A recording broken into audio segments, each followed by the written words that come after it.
Welcome back.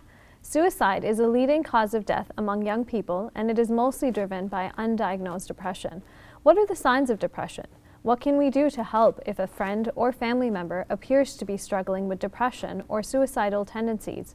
We discussed this with Sheikh Yassir Fazaga during his visit to Toronto for the Reviving the Islamic Spirit Convention. Sheikh Yassir is Imam of Orange County Islamic Foundation and Director of Mental Health Department in Anaheim, California. Let's see what he has to say about recognizing the signs of depression.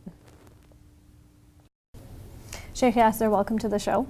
Thank you for having me. So in a previous show, we talked about the broad issue of mental health, and one of the topics that you brought up was the issue of suicide and how it is a leading cause of death amongst the ages of 18 to 25. So I was wondering if we could break that down a little bit. What are the causes that actually, within young people that lead them to commit suicide? So in the States, statistically speaking, there is one person that takes away their own life every 15 minutes. Around the world, suicide is the 11th leading cause of death amongst people. And what we have said is that 80% of the people who commit suicide, it was due to undiagnosed depression. And what we want to do is that tell people about what depression is, because this is really, in 80% of the cases, this is what is leading people to commit suicide. And by depression is a mood disorder that mainly has got 9 different symptoms about it. And as much as you can, please, and to the audience as well, try not to psychoanalyze your own family members at this point. The tendency is that, I'm hearing these symptoms and, I see them in my, so please try I don't have a pen, so I can't do that. Not do that. But usually what we are looking at is a sense of social isolation that is not explained. By that I mean maybe it's the finals week, so I understand why people are socially isolated. People are studying. Maybe a person has a project. Maybe they just started a new job. So we're looking for social isolation that is not explained. People not enjoying what they used to enjoy in the past.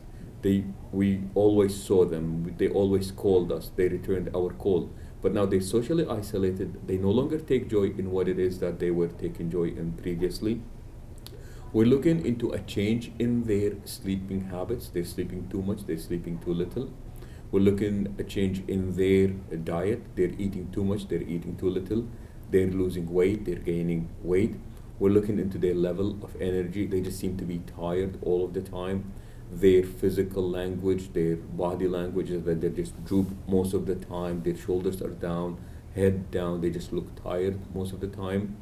We're talking about people who speak about death a good number of the time. People who cry for no good reason. We're looking into people who have got very little tolerance for irritants.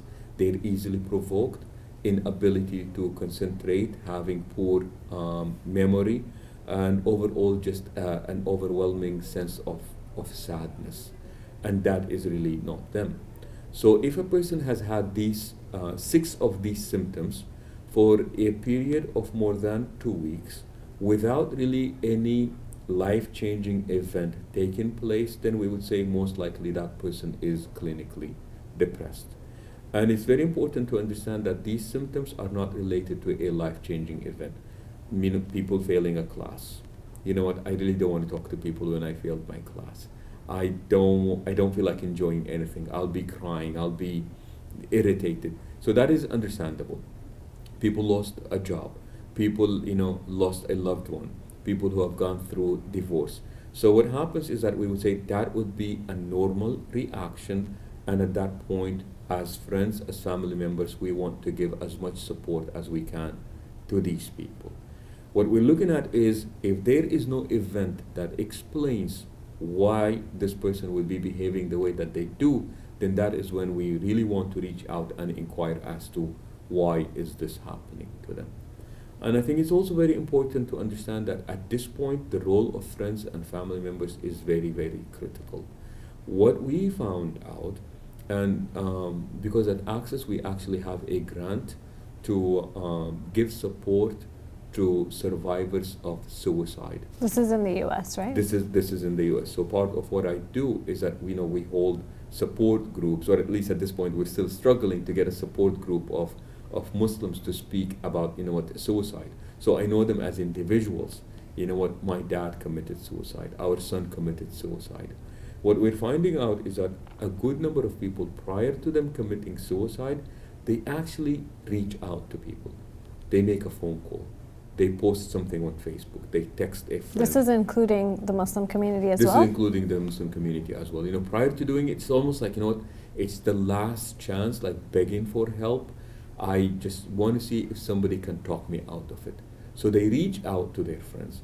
And there was actually an interesting story when one person, he was on their way to jump off the Golden Gate Bridge in San Francisco. And what they said is that they're walking down the bridge, and they said, if somebody just asks me how I am doing, I will not do it. So he walks by, and there was a couple, and they had their cameras, and they were taking pictures. So they spoke to him. And here's what he said. He said, all they said was, can you please take a picture? But they really did not ask as to how I was doing. So he took the picture, and he continued, and he jumped, and obviously he didn't die, and that's why we know the story that we do. So he jumped. How long does it take from the Golden Gate Bridge to hit the water? Take a guess. 2 seconds. 4 seconds. Oh, okay, I was close. 4 seconds. That's actually very close. So he decided that he didn't want to die, and he just the way that he jumped, he survived. But I think the key word here is that he said, I wanted somebody to ask, how am I doing? So when we realize these symptoms about our friends, about our family members, I think that what really happens is that we want somebody to just ask us, how am I doing? Have you ever had friends who just they sigh in front of you? It's like it's an invitation. Yes. Oh, what's wrong? What is going on? Yes. So many times we make these bids. It's like inviting other people to ask us because we just don't want to come and volunteer the information. And I think that's really when we say that, we have been good friends to our friends. So it's just about opening that conversation and being cognizant of people that you're around. And I would even say be very open. Ask the person directly and say, look, I hear this. Are you considering suicide? Don't be afraid of using the word suicide.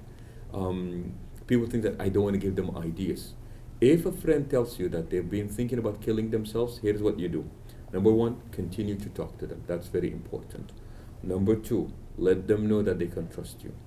Number three, ask, do they have a plan? Is this a thought or is this a plan? If it's a plan that is really serious, I really need to talk to somebody who is, there with you at this point. That person needs to be monitored. They might even be, they might need to go to the hospital. But when a friend, a family member, a coworker lets you know that they're really considering killing themselves, they're entertaining suicide, please take that very, very serious. This was very informative. Thank you very much, Sheikh Yassir. Thank you for having me.